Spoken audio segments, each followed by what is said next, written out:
አልችልም የሚል አስተሳሰብን ልታስወግድ ይገባል። ማንም ሰው ከመቻል አልጀመረ። ማንም ሰው ከላይ አልጀመረ። እያንዳንዱ ሰው በብዙ ሙከራና በብዙ ጥረት ነው የደረሰው። በእጅ ያስከው ስልክ ምናልባትም መኪና የምታሽከረክር ከሆነ የምታሽከረክረው መኪና መጀመሪያ በሰው ሐሳብ ውስጥ ነው።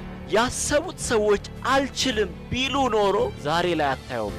እንደዚህ አይነት ነገርን የሚያስቡ ሰዎች፣ እንደዚህ አይነት ፈጠራን የሚፈጥሩ ሰዎች አልችልምን አያውቁትም ነበር። ለዚህ ነው ይህንን አይነት ዛሬ ላይ ለብዙዎቻችን ጠቃሚ የሆነ ነገር ማምጣት የቻሉ፣ ወደ ምድር ኢንትሮዲዩስ ማድረግ የቻሉ። አልችልም እያልክ ለውጥን አታስብ። አልችልም እያልክ ትልቅ ነገር ማድረግን አታስብ። ነገር ግን ትልቅ አቅም እያለ አቅምን ሳትጠቀምበት እንደምታልፍ ማወቅ አለ።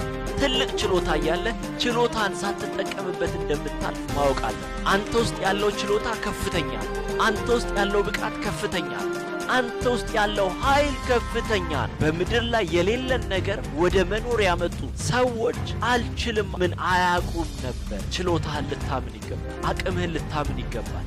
ሰው የአእምሮን ከ2% በታች እንደተጠቀመ ሳይንሳዊ መረጃዎች ያረጋግጡልናል።